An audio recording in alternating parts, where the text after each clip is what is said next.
Hey guys, welcome to Jet Live. I'm here with Jen Fleischer and Elisa Schopman. Thanks guys for joining us. Hi guys. Hi. I never know what's going to be the next thing that happens after I say thanks for joining us. But there it is. Elisa, that's awesome background you got there. That's your garden? This is our garden. Wow. This is our guest room. Come stay with us in Efrat. That's amazing. Are those all the books from AACI? No, those are DVDs. Those are DVDs. DVDs from AACI. This is one of my bookshelves. Actually, we haven't. The one thing we have not packed up from AACI is the office with all of the books. Rafi needs to go get a bunch of his scripts. But yeah, in theory, that's the last thing to be packed up at AACI. But because of Corona, we never managed to actually get physically back into the building. So. Right. Yeah. Though maybe Rafi could have snuck in. Anyways, so how are you guys doing? We're doing good. Doing well. Happy Yom Yerushalayim, everybody. Yes. Happy Yom Yerushalayim. Elisa's giving us a little bit of a background of Yerushalayim right now. There you go. I thought it was like one of those fake backgrounds for a second, and then I realized it was real, and it's just that pretty. That's a lemon tree. Lemon is cool. I'm not even sure if StreamYard allows for virtual backgrounds. I know that Zoom does, but yeah. Who knows? I haven't tested it all out. So cool. So it's awesome that you guys are here. We were actually, Jen and I were discussing before you came on, Lisa, that basically like J-Town stopped. The last show was the last 5 years, which Jen, you directed. Yeah, we closed February 29th and Corona hit like a week later. It was kind of perfect timing. Yeah. We got really lucky. And it was kind of interesting because we didn't have to cancel anything because we just closed the entire theater down. And as we were like planning to figure out what was coming next, we didn't have to cancel our Holocaust show. We didn't have to cancel our summer show. And I'm very grateful for that. Yeah. And you didn't even have anything planned for sometime this year at all, or you were like, because it worked out well. Like now you have time to plan with like all this Corona, but you didn't have anything planned necessarily without it. So it all fell into place, sort of. Yeah. Yeah. We have a couple of ideas about where we're moving forward to, but because of Corona, also all of the options that we had are also kind of on hiatus. So we're just now beginning to restart conversations with people to see what our next step is. But unfortunately, we don't have any concrete things to share with everyone today. That's okay. Cool. It's Corona. No one's really concrete yet. We're all still planning a lot of stuff. But it's awesome. Like Elisa, you basically just joined the team.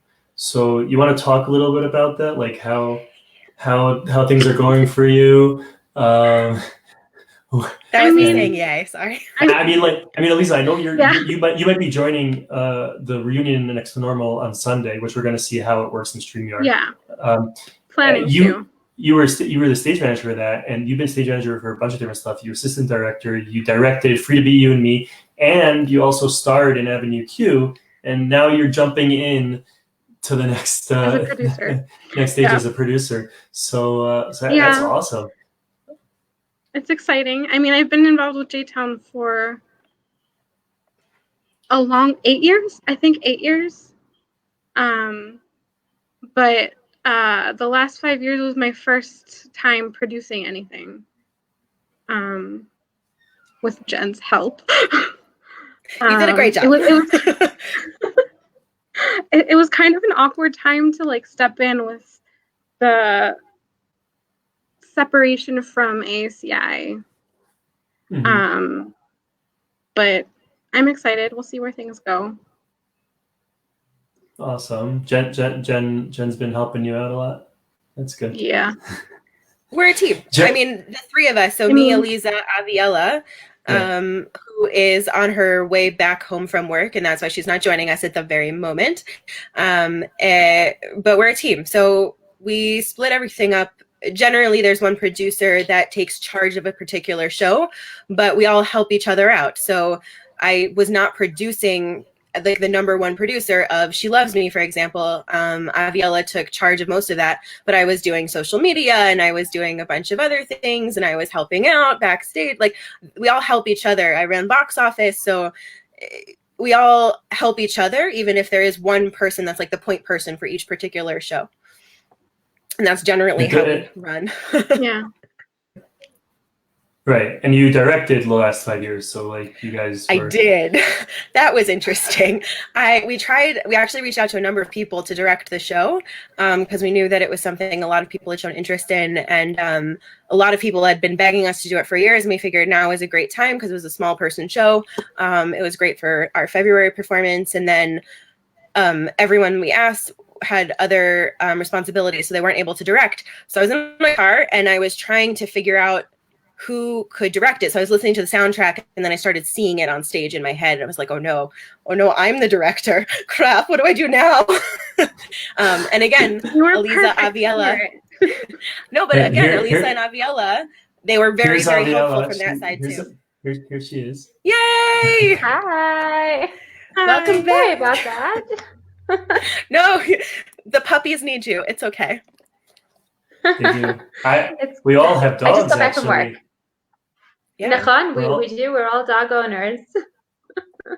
We can talk about that for a bit too. Don't get us started on our dogs. We'll never ever. This broadcast will just not be long enough. Well, these have been going for 40 minutes, and we're only 7 minutes in. So, but dogs, they really helped us out during this time. I'm just going to leave it at that, and that's all. So true. Yeah, so true. So you were saying like that's. I think everybody wanted a dog. Just sorry, go on. No, it's true. Like Florida, apparently all the pounds were empty. I've heard. I haven't been there. I don't know, but that's what I heard. But Jen, you're saying that you basically saw the show, so that's interesting. That's really cool. Like like you saw the show and you're like, oh, I'm directing, so what can I do? And then you went on to direct it. Yeah, I started seeing how I would stage it in my head, and then I was like, oh no, that means I guess I'm the director. Because we had a number of people, and it worked out really well. I had a wonderful cast, and it was a pleasure working with them. And I think the show came out really well. It was a really great learning experience for me, and I'm so grateful for that was my first experience. Because if I was to try and direct, starting out of hit the ground running with a giant 17-person musical, no way. But again, we're a nice team because I was able to draw on Aviella and Aliza's experience in directing and all their backstage work and all of that kind of stuff, and I was able to rely on Aliza to do a lot of the production side so I could focus on directing. We make a very good team, thank God. That's awesome. That's awesome. So I just wanted to mention, like last night we had Barack Bard here, and that's kind of how he is like. He just sees something and he starts directing. He said he directs every show that he sees. Like he goes and he sits, then he's directing. He can't help himself. Yeah, I saw the last 5 years in college a long time ago, but I didn't remember it at all. I was just listening to the soundtrack in my car, and I could see it on stage in my head. But yeah, I honestly haven't seen that many shows on stage because I didn't grow up close enough to New York or with enough money to go see Broadway. So I grew up with whatever we did in high school and whatever I could manage to get on those movie musicals. I remember going to the video store and renting every VHS I could find. I remember I rented West Side Story and my mom came pick me up, and I was 10 minutes from the end, and she was like, oh, isn't it so sad when Tony dies? And I was like, Tony dies? And she was like, Jen, it's the story of Romeo and Juliet. What did you think was happening? And I was like, Maria dies too? And she was like, no. So oh, that's horrible. I know. I was traumatized. And so I went home, of course, and watched the last 10 minutes. Do you know what? Yeah. But that was I didn't grow up so much being able to see shows live. But I'm so grateful that now throughout the years I've been able to see a lot of things, thank God. Although we were supposed to see Hamilton in London in 2 weeks, and the show that goes wrong, and our tickets just got refunded. Well, you could see Hamilton, Disney Plus. Yeah, but not live and in the West End. Yeah. But the original cast. So. True. Yeah, it is the original cast. Yeah, well, if I know, we had somebody actually recently on Jet Live as well, who works with Hamilton. So yeah, let me know. So fine, so great. Jen, you grew up with VHS and whatnot. So Aviela, Eliza, how did you guys start with theater? And cool. Shlomi is running with the questions already. Maybe we'll get to a few of them soon. But to that question, like where did you, Aviela, how did you grow up with theater? Eliza? Oh, I think I'm going to let Eliza start because okay. I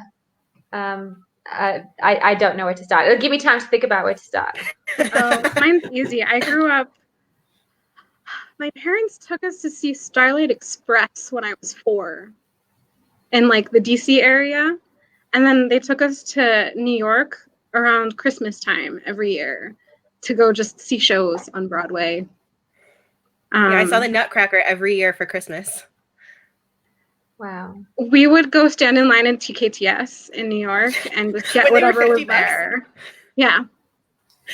So like my first Broadway show was Joseph, which was also the first show I was ever in. And then I took a hiatus for a few years from theater after high school. And Erin London pulled me into stage manage here. So that like brought me back into theater. Yeah, my first show was actually a chorus line because of the dancing. And that's not appropriate for a 6-year-old, but whatever. That's the first show you saw? Yeah, on stage. That was the first show I ever saw. That was the first show I saw. I don't think we've ever had this conversation. Oh, there you go, Jet Live. Wait, how old were you? I was also probably like 6 years old, and I didn't get it at all, but I just remember loving it. The first, the version that I saw, instead of tits and ass, they did T and A, and I thought it was about the alphabet. That's cute. That's very cute. Wow. That's so funny. That's your first show. That was my first show, and I was sitting here thinking that's where it started, and then that's funny. Well, there you go. Jen just gave you something to work off of. Well, so I come from a very musical family. My grandfather was an opera singer in his day, and when he settled down and got married, he decided to go into to continue singing, but doing more light opera. So he was very, very heavily involved with Gilbert and Sullivan. So I grew up with Gilbert and Sullivan in the house. So I probably knew Mikado, Pirates. I knew all of them growing up. And my mother and my aunts, they would usher at my grandfather's performances. So I guess you could say I'm third generation Gilbert and Sullivan girl. My grandfather and my father used to rent VHS videos. People don't even know what that is anymore.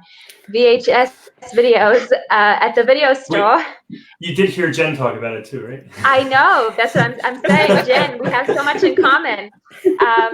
My father and my grandfather would they're the ones who really got me into Rodgers and Hammerstein. They would rent all the videos of Oklahoma and Carousel, Sound of Music, of course.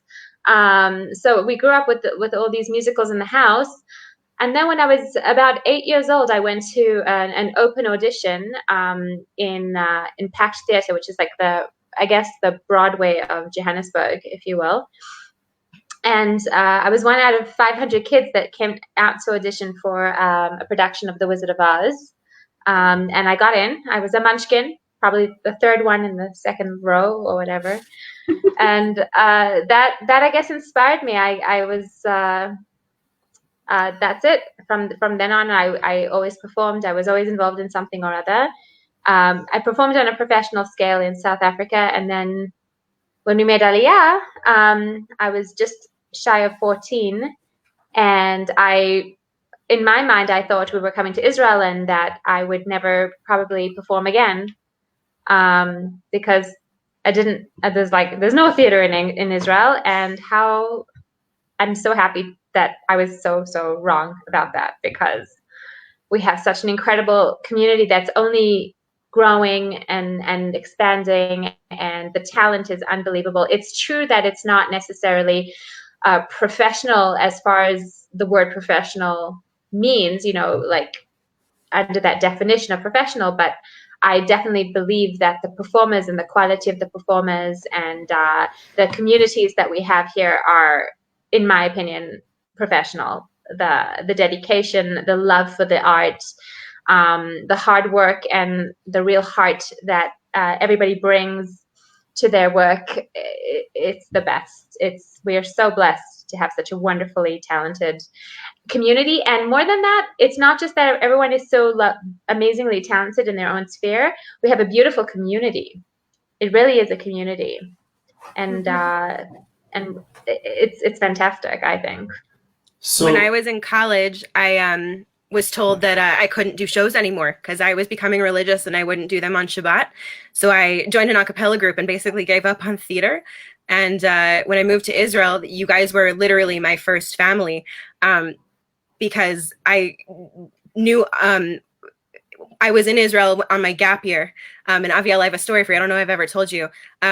Michael was supposed to be doing Phantom the year I was on Nativ in 2007. So we all came to audition for Phantom of the Opera. And in walks this ridiculously amazing soprano named Aviella, who walked in and stole the part, obviously. And then he couldn't get the rights, so we ended up doing Blood Brothers, which is not the best show, in my opinion. I've done it twice now.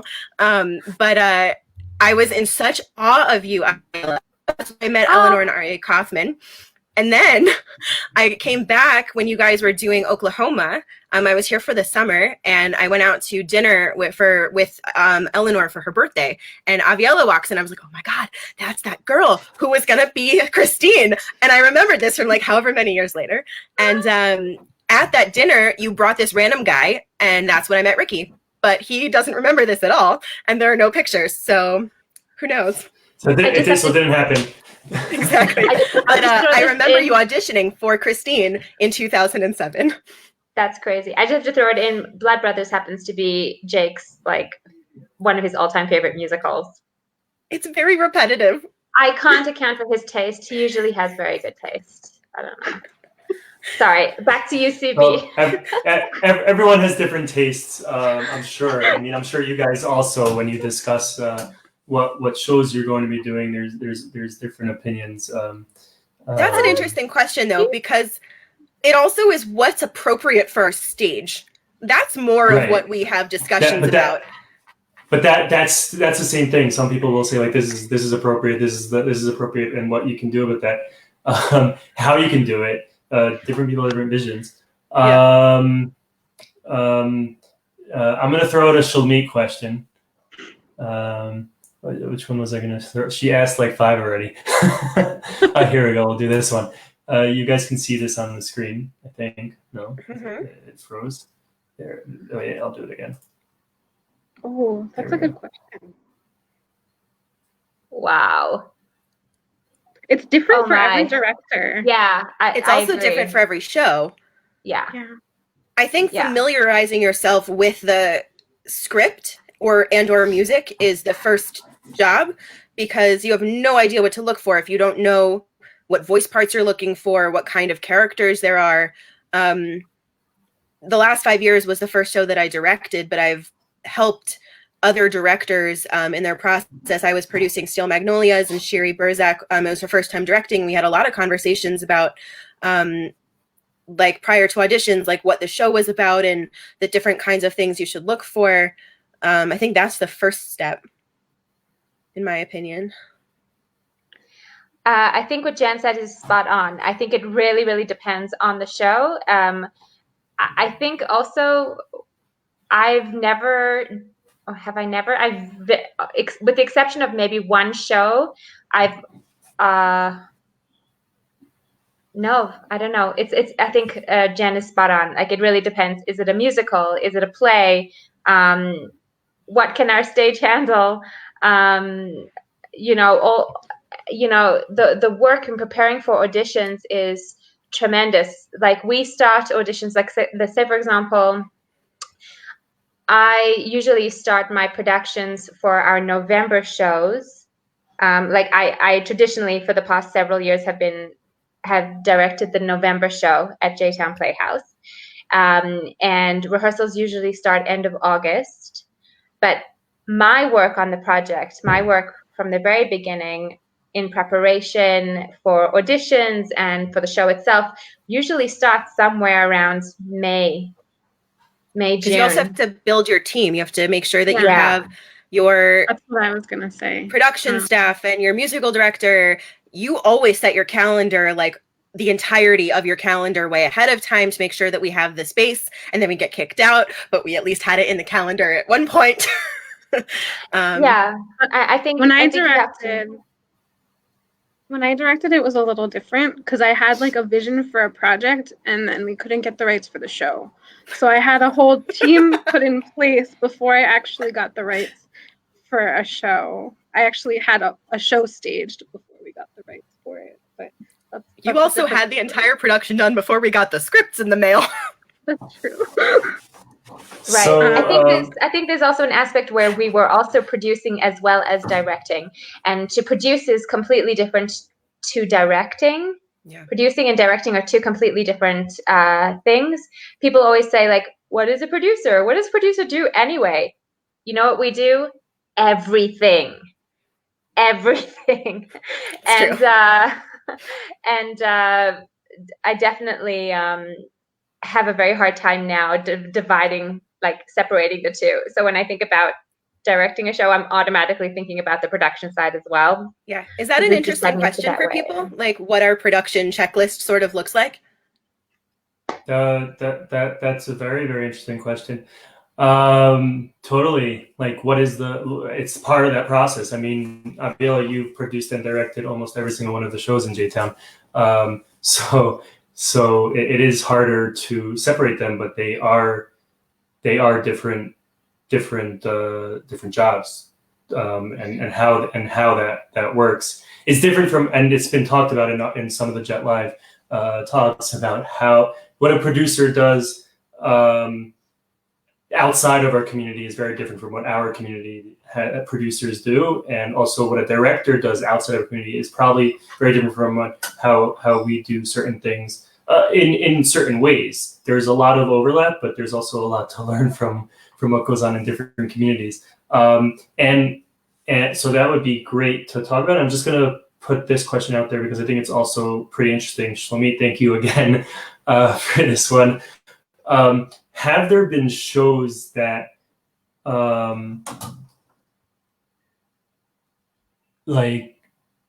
that there are shows that you pick because of the message that you want to convey, or is it just you like that show and you just want to put it on? Who wants to go first? I think there are shows that we've chosen the message, but we also have specific categories that we try and fill every year. So we try and have in November a big musical. February was always a smaller show, which was either a smaller cast sometimes, musical or play. We always have a Jewish content themed show, which usually comes out for Yom HaShoah. And then we always try and do at least one play a year, which could either be in February during the summer. So for J-Town, we try and fit things into those categories. But outside of that, I think that Free to Be, like having a children's show, was something that Eliza was really passionate about, and she can talk more about that. Mm-hmm. But I think it depends on the season. Sometimes we do shows that we think will be a big hit because people are really interested in seeing that content on stage. Sometimes it's director's choice. Sometimes, I don't know, especially for the Holocaust, especially, like that's just a content that we want to make sure gets out into the world, especially since Jerusalem is a wonderful place to be able to do that. And we've done things like Chana Senesh was an original play that we got from the playwright himself. And we were able to do that as I think we were the first production of Hanna Senesh in the world, actually. I might be wrong about that, but I wasn't quite on staff yet. But I think it depends on the show. But generally, we try and fit into those categories. Aliza, do you want to talk about freedom or your children's concept? Sure. I mean, I had a vision of doing a kids show because it felt like a hole that was missing in the community. Like there are a lot of family-friendly shows, but no shows that are actually directed at kids. And it was right after Doobie was born. It was my first like steps back into theater after Doobie was born. I wanted to see a show that one day he could come to. Free to Be was not actually my first choice. I wanted to do Really Rosie, but we could not get the rights to the music in Israel. And then Jen looked at me and was like, why don't we do Free to Be You and Me? That show's perfect. So yeah, but that's one of the things that I'm really thankful to J-Town for, because it was before I was involved with producing, clearly, since I'm new. But I just wrote to Jen, Aviela, and Layla, and I'm like, sure, go ahead, do a kids show. I had never directed before. You also had a vision for that you wanted to make sure that the cast was able to be family friendly as well. So we had like a really long rehearsal process with only a couple of rehearsals a week. And that was part of your whole shita for that production, was to make it family friendly for the cast, production team, and also, audience. Boaz and I both had babies. So like you got to have them in the schedule too. That's for sure. Babies and dogs. Tacking on to what Aliza said, when she talked about how she really wanted to do one show and then the other show, just wasn't available, so she had to like shift gears. That happens a lot. And very often what determines what show we're going to do depends on what rights are available. So like we can come with a list of like 3 or 4 shows that we really, really want to do. And then what we'll do is we'll apply for the rights, and whatever comes through like within a reasonable amount of time and within a reasonable amount of money will usually be what we'll go for. It's a very technical thing. I wish it was more like more passionate, like we really want to do this show. And no, we really have to be really practical about the choices that we make, both financially and also, of course, practically with regards to the rights. However, there's also companies that are easier to work with. Yeah. Oh, for sure. Yeah. I just tried to get rights for 2 different plays to do a live stream, and I was turned down from both of them, but luckily you could get directly in touch with different authors as well, and I do have other projects. Actually, Aliza, I met Marlo Thomas. That's so cool. That's amazing. She was the co-star with my acting teacher. They did a play together, an adult play, not a kids play. They were husband and wife in the play, so that was really cool. So when you did Free to Be You and Me, I was like, oh yeah, Marlo Thomas, I know her.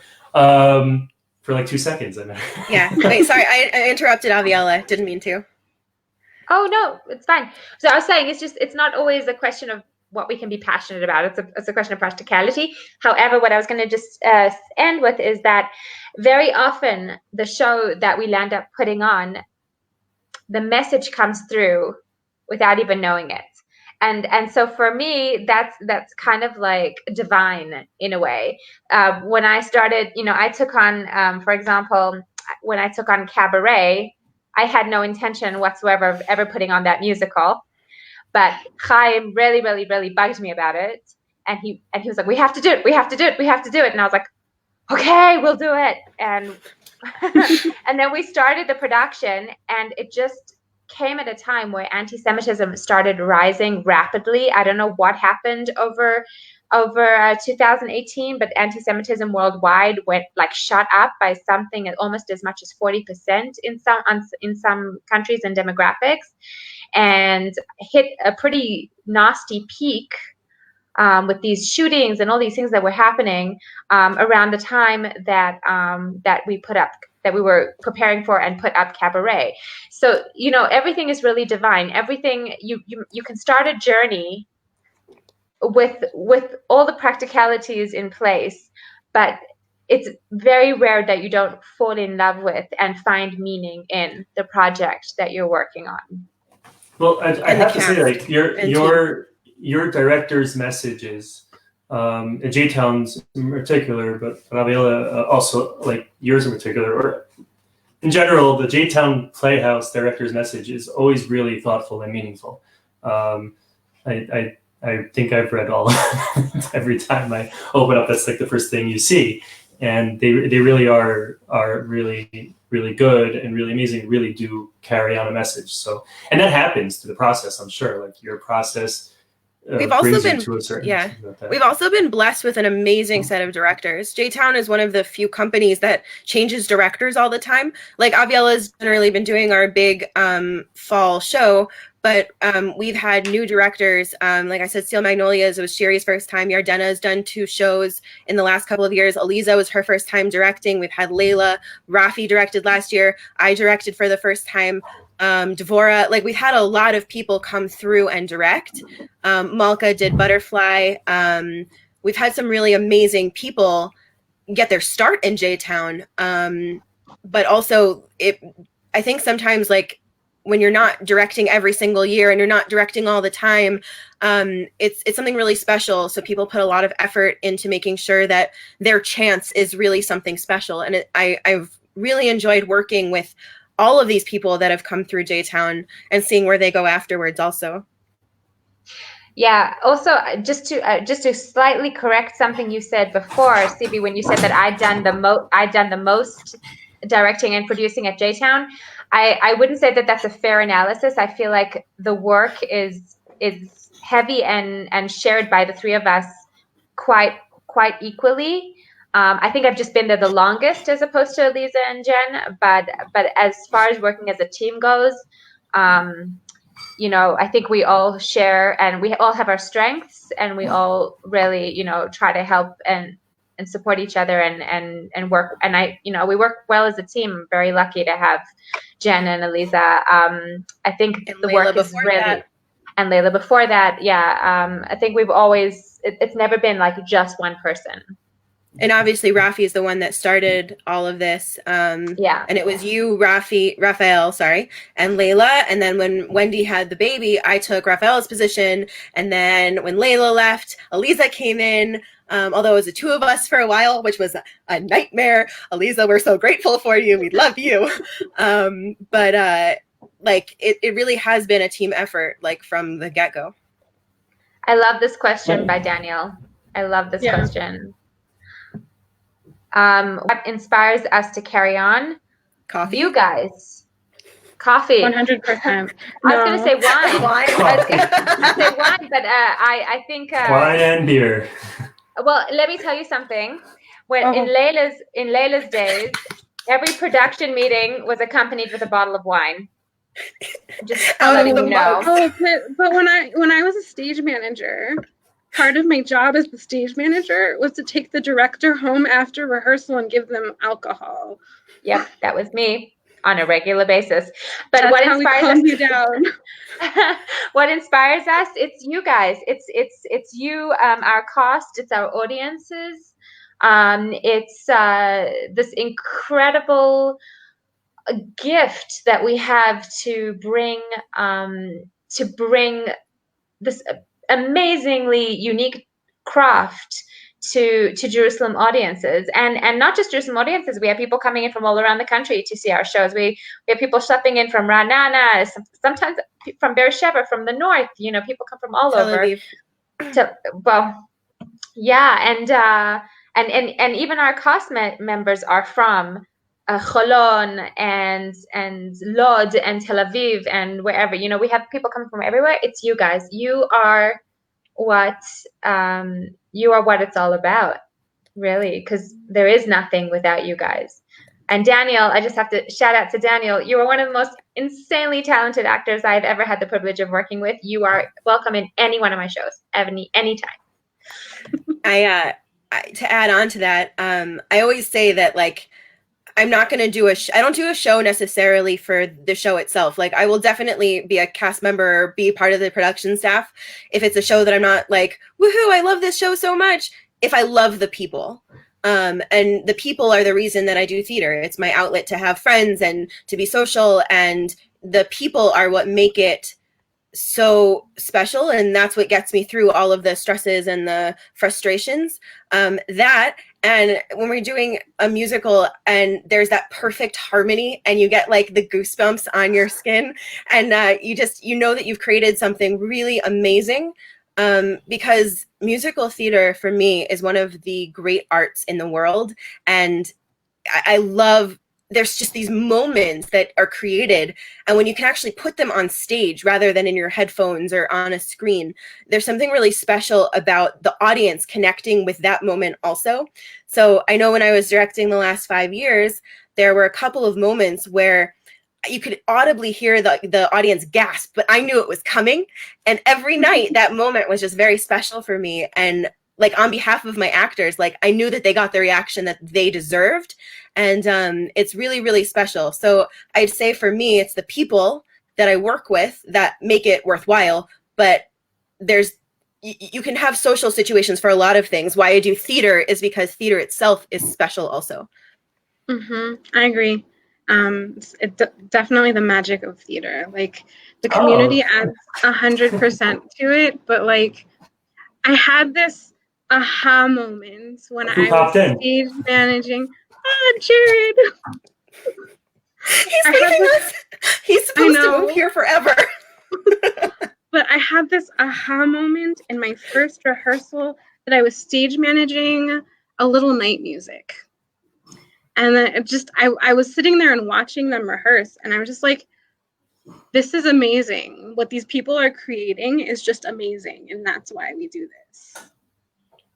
That's awesome. I love your answers. I mean, Daniel says you're amazing, and he loves your answers too. As you could check the comments. I don't know if you can see them now or you can see them later, but really, like all those answers, like what's so amazing about our community. Like we have an amazing community. The people that are in it, and the hard work that goes into all of it. And as you said earlier, Abiela, like as I always say this, like the only difference between professional and what we do is they're getting paid.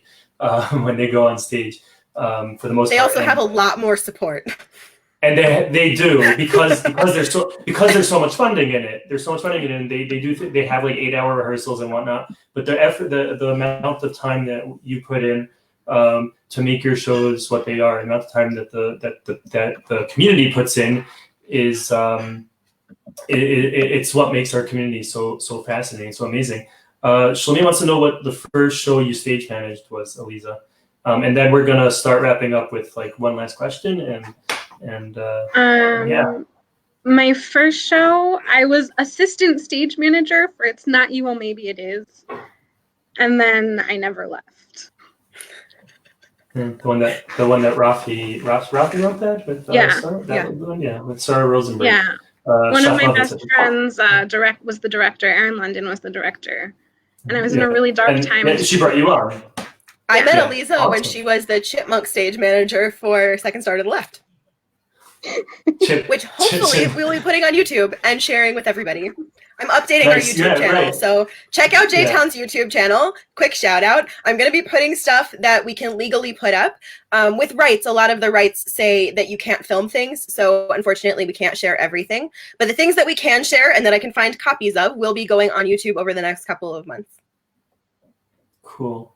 And now's the time kind of to ask that kind of question. If you can share that or not, like a bunch of different companies are doing that. They do it for a limited time. They can maybe share it for like a few days. So most of the rights that I've signed say you're not allowed to film it. So if we've filmed things unprofessionally and shared it amongst cast members, allegedly, then we That's don't a different have the story. relationship with the rights companies to be able to put things out for a couple of days Right. or limited time. Right, But right, anything right. like Shakespeare, I'm putting out The Tempest soon from last year. I'm trying to find a copy of Pygmalion, if anybody has access to it, because that's also outside of needing rights. Second Star to the Left, we wrote. So I think, and because it's not all Disney songs, there's a couple of Pixar ones also, then there isn't an issue with that. So that one I'm hopefully putting up this summer. That one's already on YouTube, but we're going to put it on our channel. And there's a couple other ones also that we're going to be putting up over the next couple of months. So make sure to check out our YouTube channel. And if you haven't signed up for our MailChimp, there's a subscribe button somewhere on our Facebook page, or you can message me and I'll send out a link. But in theory, we send out a message via email to everyone before a show comes out to let you know about tickets, upcoming things. These do not come out very regularly, so I promise it's not spam.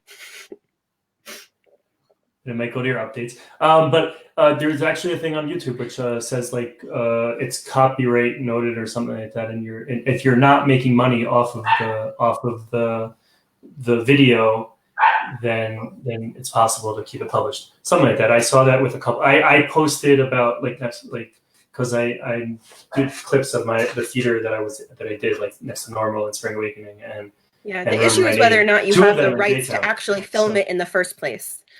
Right. No, I hear. So really quickly, have you guys been doing anything creatively during Corona? We'll go in we'll do like another 5 minutes so we could hear some of the answers. Like anything have you been up to the past 2 months creatively? I had brain surgery, so I'm just recovering. Your brain's creating. It's healing. I'm dressed. I'm wearing clothes. We're good.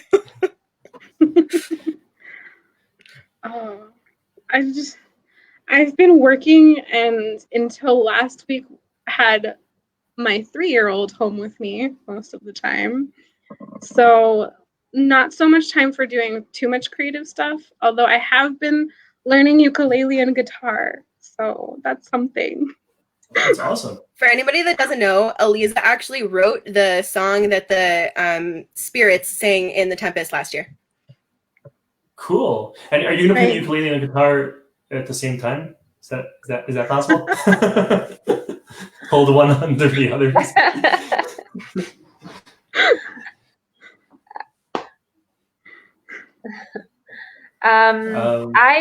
I continue to work during this period. My job is considered avodah chiyunit, like a necessary job. So I've actually continued to work and work very hard and long hours.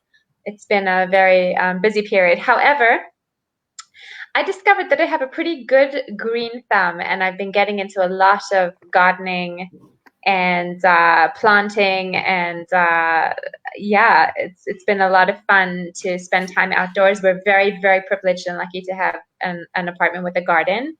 So I've been able to spent a lot of time outdoors doing things like that. And thank God I'm married to an incredible musician in his own right. So there's always a, piano playing, guitar playing, music, singing, always music happening. So that, thank God, is always something that we enjoy. So awesome. Yeah. Awesome. We've got like physical earth, body, and soul. Earth, body, and soul all together, the three of you. It's all creativity. It's It's amazing that it's so wonderful that you're doing better, Jen. Really, it's great that you're able to join us and you're here and get dressed and everything. You don't even understand. I'm so grateful to Corona because I have a major case of FOMO when I'm not involved in things. I invented a word, which I'm going to teach everybody. When your friends are in a show that you're not involved in, it's SHOMO. No one's been doing anything. So I haven't missed anything. And I'm very grateful for that. That's awesome. Really, things fell into place a certain way during this time, and we should be thankful for that and grateful for it. Shlomit, I think, is asking Aviella to do a duet with Jake. if you can at some point. You could send it her way. And that's I'll ask him. okay. And that's all. This was really great. I'm so excited you guys joined tonight. We're doing. It's Thursday night, right? So there's the dogs. Yeah. They want to join too. Romeo. CB, somebody needs to interview you, man. Yeah, you're doing all these interviews. We have all these questions for you now. I add in a few things here and there, but after Shavuot, we're still continuing, actually. Next week, we've got a J-Town Playhouse reunion next to normal Sunday night. Mayan Allen, who's been choreographing at J-Town, is going to be joining us at 2 on Sunday. I love her. Monday, the most Monday incredible, talented person, choreographer. I just adore that woman. She's also so nice. She's amazing. I hope she Only watches good this thing. and sees that, and then we'll talk about it on Sunday.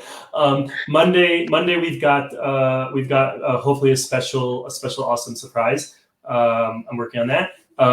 Tuesday, Aviela, you're coming back on to talk about like your whole general experience of theater in the community, which is awesome. I'm looking forward to that. Shlomit's winking because she's probably going to be the interviewer for me. Wednesday we have Marianne Metzinger. Sorry. She's going to be joining us after Mati, her son, joined us recently. She's going to be on Wednesday. Thursday, Shavuot. And then Sunday, we've got Yael Silver joining. Oh, that's nice. Tony Award. Awesome. Yeah. I'm so excited. I've been trying to reach out to her, and finally she got me, and we're gonna have her the 31st, which is actually also my daughter's birthday. So that's really cool. That's awesome. All these things by Sunday will be posted. I posted everything for next week, but I can only do up to 7 days. Sorry. So next week I'm going to post Yael, so it'll be on the Facebook page, and you could just click get a reminder, and you'll be able to be reminded about the video. And then Brian Friedland, who's like the longest running Beit Hillel. He's a legend. He is a legend. So he's going to be joining. He was in Blood Brothers in 2007. Yes. Yeah. He told me today he was in Beit Hillel shows since 2004. So wow, he's going to be also with us on Jet Live. So awesome to see you guys. Have a Shabbat Shalom. Thank you everyone for joining, and Shabbat we'll see you next time, on Sunday at 2.